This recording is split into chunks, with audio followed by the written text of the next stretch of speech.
So while I'm getting all video happy, I thought I'd make a response to my English tea time for the soul and uh, clarify some things about tea and about that video. You heard me stupidly pronounce the title of this book, uh, "The Salmon of Doubt." I have this problem. I see that L in there and I pronounce it. Every time I'm dealing with the fish, I say salmon. I never say salmon. I say salmon. And then when the oddest thing is if I'm looking for, some magic reality fiction to read, I'll grab some salmon rushdie. But I don't call it salmon rushdie. I call it salmon rushdie. So the fish is salmon. The writer is salmon. Most people call the fish salmon and the writer salmon, but I do it backwards. That's actually not true. I always call the fish salmon and the writer salmon as well, cause I'm an idiot, I'm just a stupid person. But I need the book for more things. So at any rate, I was just reading this again because I've been kind of in a bad mood, and his writing always, Douglas Adams' writing always gives me a good like giggle.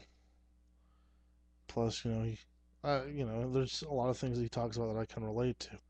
But he talks about tea and how to make the proper cup of English tea and why the English do it in such a way. Because he says that Americans always act like, why do English people love tea? It doesn't taste that good to me. And that's the way I was always thinking. I had tried making tea several times before, and I said, why do they drink this all the time? Why is it the third most popular beverage in the world? Or second, water, tea, beer. Yeah, it is the second most popular beverage in the world.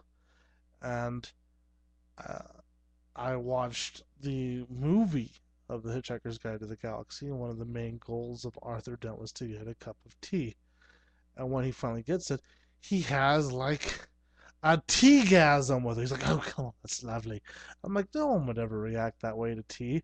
And then I read this article on how to make tea the proper way, and I had a tea gas. I'm like, wow, the subtle flavors and aromas that dance upon the tongue, the sweetness and the tenderness and the all that.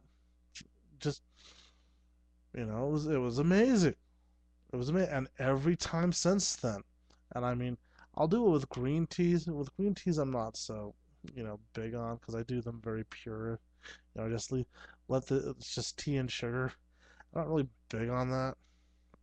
I should be adding lemon to that. I remember I used to drink it with lemon and kind of liked it like that. But with Earl Grey or Thai, it can't be beat. You just sit there and do it just like he says in the book. You boil your water, get yourself 3 tea bags and a teapot. Bring the water to a boil, and you can do the swish method like he describes, where you pour some water into it, swish it around, pour it out. I just take hot water and pour it directly in there from the sink, and that tends to get nice and warm. But you get that water as hot, and you steep the leaves for whatever the box says. If you buy a box of it, it tells you do it for 5 minutes, do it for 5 minutes. If it tells you do it for 3 minutes, you do it for 3 minutes. Because the people who made it, they know.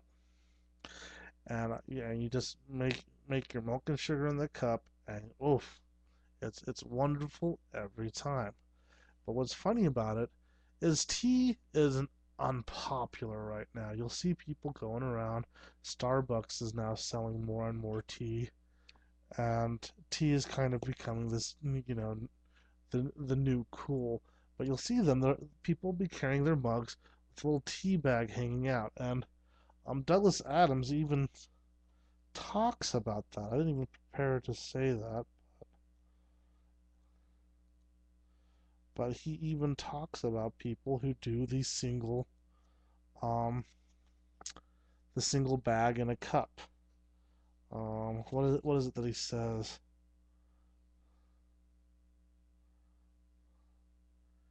Um, there is a very simple principle to the making of tea, and it's this: to get the proper flavor of tea, the water has to be boiling, not boiled when it hits the tea leaves. If it's merely hot, then the tea will be insipid, and that's why we English have these odd rituals, such as warming the teapot first so as not to cause the boiling water to cool down too fast as it hits the pot. And that's why the American habit of bringing a teacup, a tea bag, and a pot of hot water to the table is merely the perfect way of making a thin, pale, watery cup of tea that nobody in their right mind would want to drink. The Americans are all mystified about why the English have such make such a big thing out of tea because most Americans have never had a good cup of tea. And I see these people with their cardboard cups with the little thing so they don't burn their hand and the little plastic lid and then the tea bag sticking out and I'm like, they're not doing it right. They may like what they're drinking, but they have yet to have a good cup of tea. Seriously. Squirrely Tonks commented about how she's not big on tea, but she has after that video. Let me tell you, if she ever sat there and made tea the way that I show in the video, it is good. I really don't drink coffee much anymore because I'd rather have tea, and it's a little bit better for you than coffee. Most people like to demonize coffee and say how bad it is, and it's really not that bad for you. Dr. Oz points out that you should drink probably 2 cups of coffee a day, and then he says the rest of the day drink tea, and that's what I like to do. I like to sit there and have, I'll make a whole pot of tea for myself and just be happy all night. That's a good way to end the day with tea. So anyway, enough of my rambling. Just saying, all you suckers out there that think you know tea, and you go in, I'm buying tea, I'm buying tea. But if you're doing it, one dunking bag into hot water, you don't know bunk about tea, and you're doing it wrong. You need to do it the right way, and you'll learn. And you'll say, hey, wow, this I'm not just pretentious. This stuff is really good. Trust me, pretentious little assholes with your one tea bag and a cup full of water. Ha! I make it taste good because I keep the tea bag in there for 20 minutes. You're doing it wrong. At least that, in my opinion. And really, that's only one opinion of the opinion of a schizotypal personality disorder who hates generally other people and being out of the house and stuff like that.